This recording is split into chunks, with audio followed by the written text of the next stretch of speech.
Você já viu que já voltou No clima. no clima do que a gente vai falar. Nada de carro velho. Nada de carro velho. Se ele tiver velho, pelo menos que ele esteja em ordem. É verdade. Com as manutenções em ordem, que não te deixe na mão.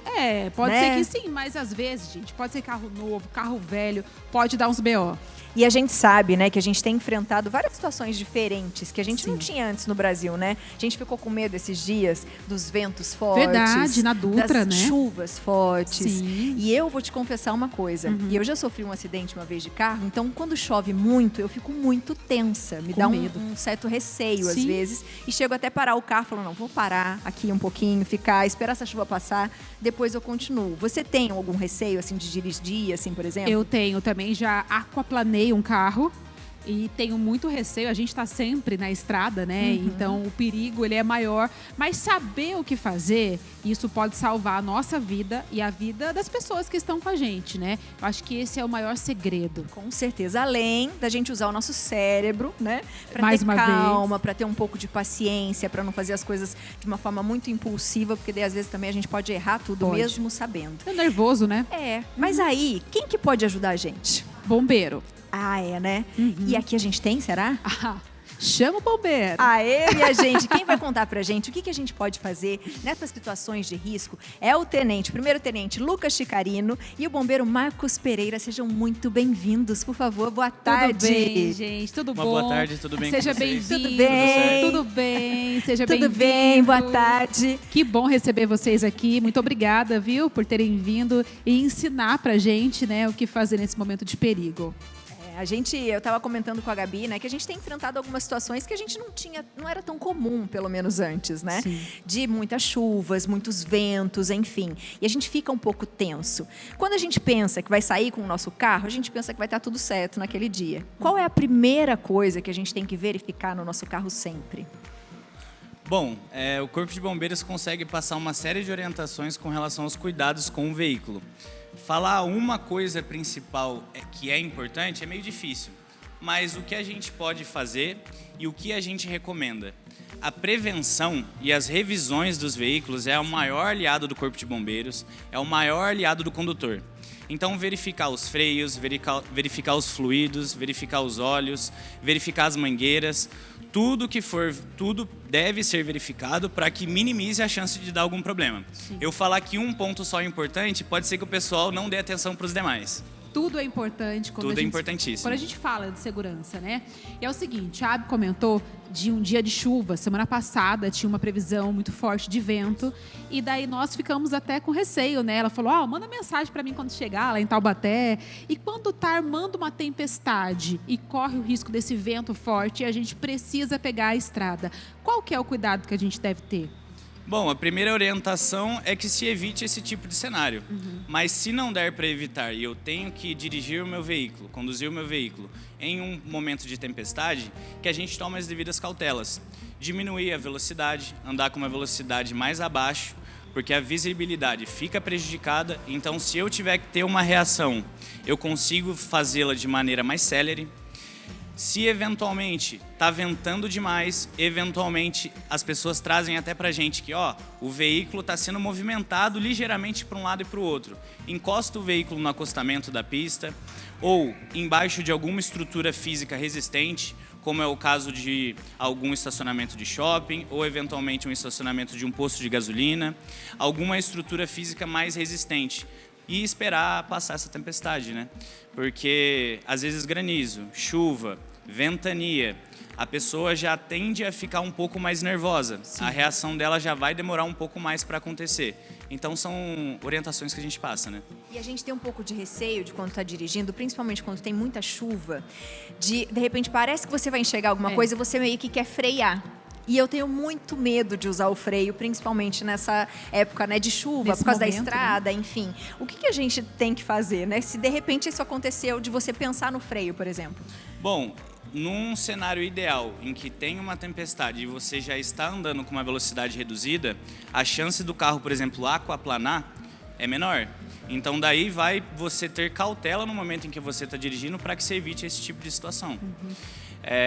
No momento em que aconteceu uma aquaplanagem, o que é mais ideal? Geralmente as pessoas tendem a ficar movimentando demais o veículo, tentando equilibrar.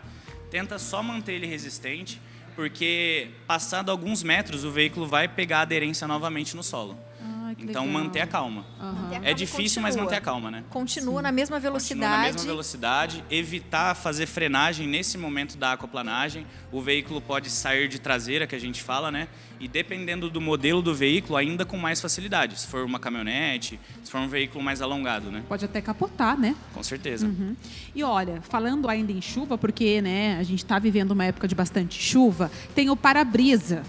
E tem muita gente que esquece de trocar aquela borrachinha, né? E daí não tá limpando mais nada. Mais embaça do que qualquer outra coisa. Qual que é a dica nesse caso? É um reparo muito barato, que vai fazer a gente economizar um dinheirão depois, ou permitir que a gente possa gastar o dinheiro depois. Sim. Porque, eventualmente, dependendo do acidente, a gente não vai ter essa opção. O que acontece com relação ao ao limpador de para-brisa? A primeira premissa que a gente tem que ter é que a gente deve limpar tanto a parte interna quanto externa do nosso vidro dianteiro. Por quê? O vidro, com o passar do tempo, colocando mão e tudo mais, pode acontecer dele ficar engordurado. Sim. Então, por mais que o nosso limpador de para-brisa esteja bom, um vidro engordurado vai dificultar a nossa visibilidade. E o principal, um limpador de para-brisa, ele vai fazer com que um limpador de para-brisa bom, né? Sim. Ele vai fazer com que a gente tenha uma visibilidade boa e vai evitar que a gente tenha uma fadiga visual. Porque tem estudos que demonstram que se a gente, no caso de um limpador de para-brisa já ressecado, já ultrapassado, num vidro engordurado, a gente diversas horas dirigindo, forçando a nossa vista, vai fazer com que a gente tenha uma fadiga e indiretamente ou até diretamente faz com que a gente tenha um tempo de reação a alguma eventualidade maior. Então, a gente já está com dificuldade de enxergar. A gente já está cansado, forçando o tempo todo a vista para tentar enxergar. Se eventualmente passa alguém, se eventualmente cai alguma coisa na frente da pista, o seu reflexo vai demorar para conseguir ser feito, né? A gente sabe que vocês trouxeram algumas ações aqui para mostrar para a gente. Por favor, nos explique. De repente, se a gente fica preso dentro do carro, se alguma coisa cai, fique à vontade. Vamos lá. Bom, primeiramente, até linkando com o assunto de limpador do para-brisa, a gente tem a questão do embaçamento dos vidros, que é uma questão que os motoristas sempre comentam com a gente, né? Se conseguir se aproximar por aqui, ó. Tem outra câmera ali, ó. Tem outra câmera aqui. Vamos ligar o carro aqui. Vamos trabalhar em dois cenários. O primeiro em que eu estou dirigindo com todos os vidros fechados e com o ar-condicionado do veículo ligado. Sim. E mesmo assim o vidro está embaçado. Qual que é a orientação? Estou com o ar-condicionado ligado. Está direcionado o vento para mim, como uma pessoa normal, numa estrada, viajando, utiliza. A orientação, o vidro está embaçado. Eu vou fazer com que a direção do ar não venha mais para mim, mas sim direcionado ao para-brisa. Vou ligar o limpador e desembaçador, aliás, o desembaçador traseiro. Aumentar o ar no máximo. E esperar cerca de 1 a 2 minutos. Uau! Vai desembaçar. Aliado ao fato de que você já limpou o seu vidro do carro que estava antes de sair de casa, certo? Certo. Agora vamos para o segundo cenário. Ou num carro em que uma pessoa não está utilizando o ar-condicionado, ou porque não tem ou porque não quer, e está somente com o vento do carro ligado. A gente vai abrir... É porque aqui todos os vidros estão abertos, mas em casa. Você vai fazer com que os 4 vidros do seu veículo abra cerca de 5 centímetros, cada um dos vidros. Sim. Você vai, com o ar-condicionado desligado, porém com o ar saindo, direcionar ele para cima também, para o vidro dianteiro, e ligar ele no máximo. Cerca de 2 a 3 minutos, mesma coisa, vai desembaçar também. Olha, que dica Muito boa. legal. Mas o principal da gente falar disso é a limpeza interna dos vidros, porque a parte da gordura dificulta muito a visibilidade e o próprio desembaçamento, né? Tem produtinhos específicos que podem ser passados no vidro, tanto dentro quanto fora, para durar o vidro mais limpinho? Com certeza, existem alguns produtos hoje em que a gente consegue passar esse produto tanto na parte interna quanto externa, que faz fácil uma camada, que é um pouquinho mais grossa, e evita da gordura aderir tão facilmente, né? Sim. Mas a longo prazo deteriora do mesmo jeito, Pesa, né? acaba sujando do mesmo jeito. Manutenção mesmo. Muito legal. Quando a gente tem algumas situações, por exemplo, de ficar preso dentro do carro, de estar tudo alagado, o que a gente faz? Bom, alguns questionamentos que a gente recebe sempre que vale a pena a gente falar. Primeiro, com relação a... Estou andando no meu veículo e encontrei uma rua alagada. O que vai dizer se eu posso ou não passar naquela rua? O principal, a orientação do Corpo de Bombeiros é, se você puder, evite de passar naquela rua.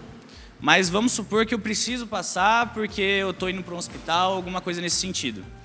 A água em uma rua alagada, em que não haja correnteza, em que a água está ligeiramente parada, ela não pode ultrapassar essa linha. A metade da roda? A metade da roda, o centro do pneu. Não pode ultrapassar essa linha aqui. É pouco, hein, gente? É pouco mesmo. Então, cheguei numa rua e coloquei a cabeça para o lado de fora, vi que está superior, já dá ré e retorna. Está abaixo ou está até esse limite? O que eu posso fazer?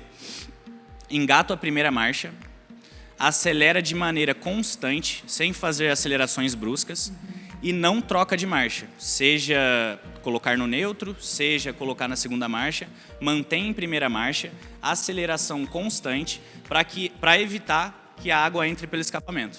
E mantém a velocidade constante. A gente fala que a orientação principal é não atravessar numa rua alagada, porque por mais que a água esteja somente até esse limite, já está tampando objetos pontiagudos, já está tampando bocas de bueiro que eventualmente saíram, está tampando objetos pontiagudos que podem ter caído na via, eu não estou visualizando. Então, por mais que o problema não venha a ser água, pode se tornar um outro problema. Sim. Agora, estou me movimentando numa rua alagada e eu vi que está tendo correnteza. A água começou a ficar forte, o carro começou a ser arrastado. Então, o que a gente pode dar de orientação? O carro começou a ser arrastado pela correnteza. Primeiramente, tire o seu cinto de segurança. Se os vidros elétricos ainda estiverem funcionando, abra todos os vidros elétricos do carro. Saia do veículo por aqui, pela janela, pelo vidro. Até porque, dependendo da quantidade de água que tiver aqui... Você não vai conseguir abrir, né? Não vai conseguir abrir por diferença de pressão. A pressão externa é muito maior que a pressão interna e você não consegue romper. Vai sair pela janela, se posicionar em cima do veículo, vai fazer o acionamento ao 93, se alguém estiver visualizando, vai fazer o acionamento no 93. E se o veículo estiver se direcionando para um local de ainda mais perigo, seja para um rio, seja para algum objeto que possa causar um maior transtorno ou maior lesão, você vai procurar um objeto físico para que você possa pular. Uma árvore, um poste, um banco físico que esteja grudado na rua, né, que esteja físico na rua. Só que as orientações que a gente passa de você evitar de entrar numa situação dessa é porque nem todo mundo vai ter a mobilidade física de fazer isso aqui. Sim. Exato. Sair pela janela, ficar na parte superior, pular num objeto físico resistente para que eu não continue rodando com o carro. Então é sempre partindo da premissa de se precaver, da prevenção. Quanto mais eu me dedico à prevenção, quanto mais eu evito de me colocar nessas situações, evita de ter que fazer isso aqui. Sim, eu fico nervosa só de escutar você Eu também falando. fico pensando no Que angústia. desespero. E acontece bastante. Porque a cabeça não funciona Não. muito bem, né? O nervosismo, né? Desespero é um ambiente que você não está acostumado, por mais que o bombeiro também esteja acostumado, é um ambiente difícil de lidar, né? Sim. E também tem a questão, pode ser numa chuva, em qualquer momento, da fiação elétrica cair em cima do carro. O que a gente faz nesse momento? Porque é perigoso também, né? Você que está ali dentro. Bom, com relação à fiação elétrica, seja porque eu bati o carro num poste, derrubou o poste, a fiação caiu. Seja porque está ventando muito, um galho de uma árvore caiu sobre a fiação e a fiação está exposta sobre o carro. No momento em que eu identificar que a fiação está chicoteando, que a gente fala popularmente, está soltando bastante faísca, se eu estou dentro do carro e não tem incêndio no veículo, permanece dentro do veículo. Ah, tá. Vou fazer o acionamento do 193 imediatamente, para que as equipes já se desloquem até o local. A nossa central, quando você ligar 193 aqui no Vale do Paraíba, ou 193 em São Paulo, aonde você estiver, a nossa central ela já tem a capacidade e alinhamento com demais órgãos, concessionárias e tudo mais. Então a nossa central já vai fazer o acionamento da concessionária daquela região para que se desloque e faça o desligamento da energia por completo, para que aí sim a gente consiga sair. Só depois que fizer isso pode sair? Só depois. Porque enquanto eu estou dentro do veículo, eu estou preservado. Não estou encostando em nada de metal, estou preservado. Se porventura eu decidir sair do veículo, você já vai fazer, Marquinhos, espera aí, ó. Se eu decidir sair do veículo, encostar um pé aqui e um pé no chão, eu formei um arco. Então, o que o carro estava me protegendo vai deixar de me proteger e a corrente vai passar por dentro do solo. Sim. Então, a partir daí, não tem mais o que fazer, porque muito provavelmente vai ser sérios danos à saúde. Mas eu tô dentro do veículo e o veículo tá com fiação exposta sobre ele e o veículo tá começando a pegar fogo. Então não tem como eu ficar dentro dele. Aí como que eu vou fazer a saída desse veículo de uma maneira em que a corrente não passe por dentro de mim? Aí a gente vai pro outro lado ali que o Marcos vai fazer uma demonstração pra gente.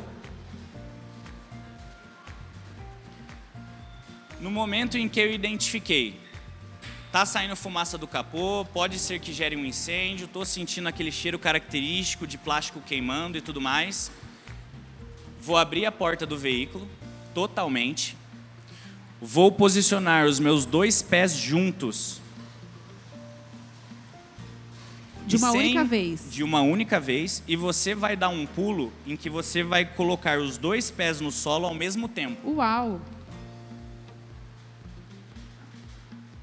Colocou os 2 pés no solo ao mesmo tempo, não podemos dar passos. Iremos arrastar os pés, conforme ele vai demonstrar. Isso. Que incrível! Por cerca de 5 a 7 metros, para eu me afastar da possibilidade de eventualmente criar um arco voltaico. Que legal. E aí eu já me encontro num local seguro. Uau, Isso então não neutraliza? tira o pé. Isso faz com que não crie a possibilidade de um arco Aham. e de a energia passar por dentro de mim, né? Que incrível! Eu minimizo. Eu vou Sim. falar que 100% dos casos não vai acontecer, mas eu minimizo essa possibilidade. E levando em consideração que o carro poderia pegar fogo comigo dentro, é a única alternativa que eu tenho. É a melhor alternativa. Isso falando de fogo agora, né, Abi? O carro tá pegando fogo. Você consegue ter alguma ação de recuperação ali? Alguma coisa que você possa fazer para apagar o fogo? Bom, partindo do princípio que eu estou dirigindo o meu veículo, comecei a notar fumaça branca saindo do capô. Possivelmente, se tiver uma fumaça branca aqui saindo pelo capô, vai sair pela parte interna do veículo também. Comecei a sentir aquele cheiro de plástico queimando, comecei a sentir cheiro de, eventualmente, borracha queimando e tudo mais. Observei o termômetro do painel do veículo, já está com a luzinha vermelha ou já está com a temperatura acima do normalizado, que é na metade ali. Já paro o meu veículo no acostamento. De imediato, já retiro todas as pessoas de dentro do veículo, que é o principal. Primeiro a vida, depois o bem. Retiro todas as pessoas de dentro do veículo. E imediatamente faço o acionamento do 193, para que mesmo que você consiga resolver com a utilização do extintor, caso você tenha, a guarnição do Corpo de Bombeiros já vai estar deslocando para o local. Então, se o meu extintor, caso eu tenha, não for efetivo, o Corpo de Bombeiros já está deslocando. Afastou todo mundo, encostei o veículo.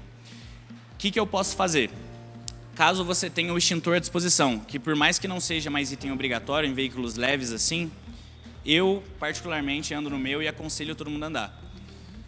Você vai abrir o capô do seu veículo, fez a destrave, pode vir, Marcos.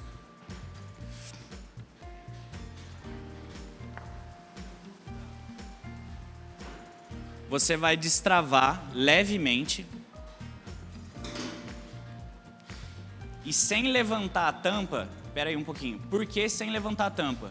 Se eu levantar a tampa rapidamente e tiver uma entrada de ar muito rápido, pode aumentar aquela chama e pode vir a ter uma explosão no nosso rosto. Então, sendo protegido pelo próprio capô, levantei, posiciono o extintor, dou 2 jatos. Dei os 2 jatos, termino de levantar o capô. Aí você consegue ter uma abertura sem se colocar em risco para terminar de extinguir as chamas pequenas que ainda sobraram. Se eu me encontrei nessa situação, me desloquei até o capô do meu carro e eu não estou nem conseguindo colocar a mão para destravar porque já está muito quente, já não é o caso mais de utilizar o extintor. Porque Eu ia você vai perguntar estar se isso, até colocando que em ponto, risco. né, que você pode usar o extintor e até que ponto que é melhor você sair O extintor e é deixa pra logo trás no o item princípio, material. logo no comecinho. Passou de uma proporção que já está saindo chamas por aqui. Não consigo colocar minha mão porque está quente. Já é o caso da pessoa não atuar e aguardar a guarnição do Corpo de Bombeiros. E principalmente, afastado do veículo o máximo possível. Gente, fantástica essas dicas. Eu Fantástico. fiquei até sem palavras, porque a gente fica pensando, Sim. né? E dá realmente esse desespero quando a gente fala para trabalhar o nosso cérebro, porque a gente fica tenso, fica nervoso e acaba fazendo tudo por impulso. Então você de casa, ó, deu várias dicas. Ficou com dúvida? Pega, esse material vai estar todo no nosso YouTube também. Vai pausando e vai anotando até isso ficar na memória, porque a gente pode, de repente, precisar disso para salvar a nossa vida e para Sim. salvar a vida das pessoas que a gente ama, das pessoas que a gente está vendo passar por uma situação complicada, né? Sempre chamando o 193.